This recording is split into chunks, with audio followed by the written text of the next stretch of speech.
Today we talk about Starbucks coffee, 3 Monster energy drinks, and how many calories should a woman eat to lose body fat.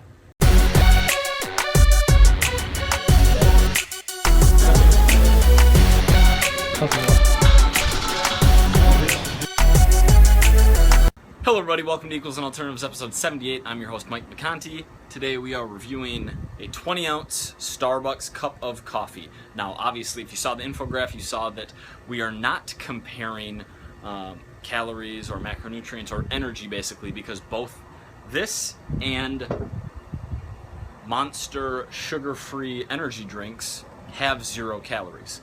Or I said basically 0 because erythritol, if I'm even saying that right, which is an artificial sweetener, does contain some stupidly low amount of calories, like 1/4 of a calorie per gram, and there are a couple grams in each of these, so we're dealing with less than 10 calories. 3 of these are equal to 1 large cup of coffee from Starbucks. And if you're gonna go with the Monster energy drink, you either go with white or orange, which tastes very similar to a Sun-Kissed. Both are substantially better than any of the other sugar-free Monster options.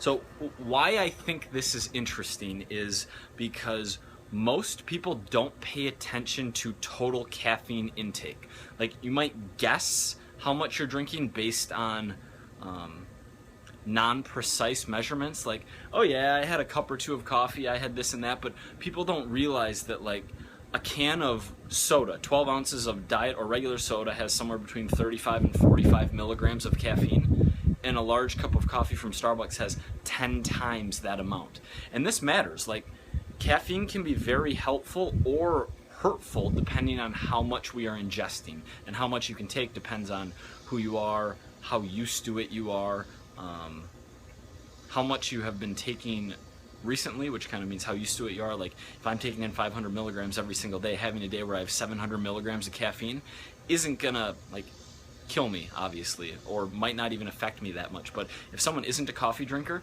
and has a large cup and a half from Starbucks, they're going to be bouncing off the walls, and they probably aren't going to sleep that well that night. So those are a couple reasons why caffeine matters. What else? I'm thinking about, like, back when we used to do shit that matters for this episode. Caffeine before workouts is absolutely something that matters. It does improve endurance, so either in some endurance sports, and I'm not sure if that stretches into, like, if you're running a mile, it helps your performance. If that means running, like, a long distance, a marathon, for example, if caffeine is beneficial there.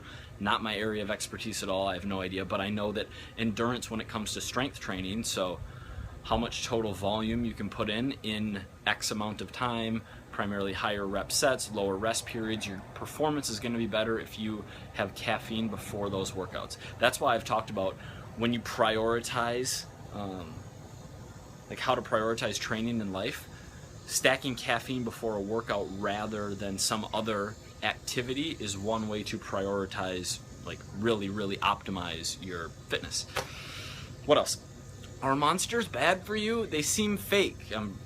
We're all probably thinking, I'm still kind of thinking that, like, yes, there are definitely words on the ingredient list here that I can't pronounce, deep in the ingredient list, which I don't really care about because I'm not going to fear the unknown, right? Until there's some, like, it doesn't have to be proven, but if there's some evidence showing me this, hey, this might not be a good idea, I'll stay away from it. But right now, I don't have any good reason not to drink sugar-free drinks in moderation. Like I mentioned before, there is a little bit of sucralose. It's deep on the ingredient list, and ingredients are listed in order of quantity. So carbonated water, citric acid, erythritol, the main sweetener here, and then like 11 ingredients later we have sucralose. So I'm fine with sucralose too, but, like, I probably have 2 sugar-free Monsters per week. I'm never going to have a regular Monster. I mean, that's not true. It usually just doesn't make sense to drink 40 or 50 grams of carbohydrates, but if it does, and if it fits in your day, by all means, go for it. What else? Overdoing caffeine, like, it exists I have had periods in my life, I can really only speak anecdotally, I don't know any science to reference saying you can have this much, if you have more than this it's really bad, but there have been periods in my life where I have been drinking a ton of caffeine and still felt run down and slept poorly, and like during those periods coming off of caffeine, meaning only having like one small cup a day or 100 or 120 milligrams of caffeine a day rather than 500 or 600 per day for like a day or two in there has really helped as like a reset, just because we are tolerant to the amount of caffeine we have. So if you go for a little while without having much, when you have it again, you're going to feel it more. Like cocaine. Duh.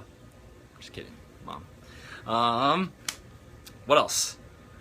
I don't think I have anything else to say about caffeine or these drinks. It's kind of crazy though, right? That like 3 monsters at 270 milligram servings apiece equals one large cup of coffee from Starbucks. Starbucks coffee, by the way, is on the strong end as far as coffees go. I want to say a Keurig, like one of those single office coffees, is probably 80 milligrams of caffeine. So large. Starbucks is a lot. Question today I have from a coaching client, Mallory, who was asking kind of about, she said that someone commented like, oh, you look great, you're losing weight, you're making progress, how much are you eating? Or I don't know how it came about, but it came about that she was averaging about 1,600 calories a day. And the person was shocked because they thought you had to eat 1,200 calories a day to lean out.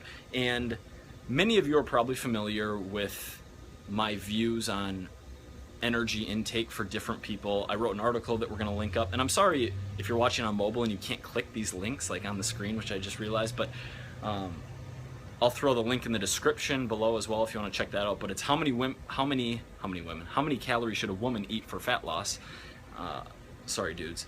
And it goes into like it starts with, there's the stereotype that you have to eat 1,200, but then really the pendulum has swung the other way to the point where many people involved in fitness think that a woman without very much lean mass, we'll call her an average woman who isn't super trained, like you haven't been training intensely for many years, strength training, can eat 2,000 calories and like get lean overnight doing that, which is absolutely not true.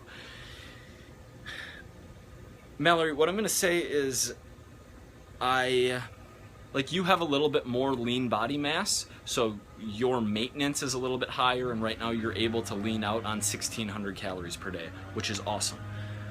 It might not be like that for everyone, and so my general advice is, if you're going to go about this on your own and you're going to set up your own macros, is err on the high side with intake and see what happens. Because if you can lose fat on a good amount of food, that's what we want.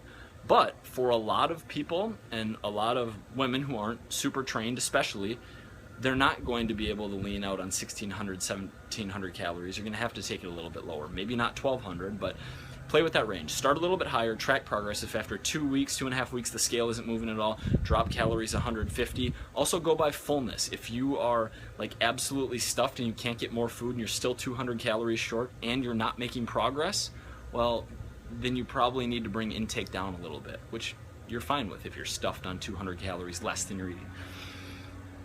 So yeah, that's my answer. I answer it far better in the article, where I could drink 3 monsters and like spend 2 weeks writing and edit and do everything. I'm kind of just a chump on video, but check that out. If you guys have more questions related to that, drop them below in the comments. Super happy to help. I'm here in Southampton, New York for the next 3 weeks, which is pretty beautiful. As you can see, I just got out of the pool. Got some weird hair going right now. It's Monday.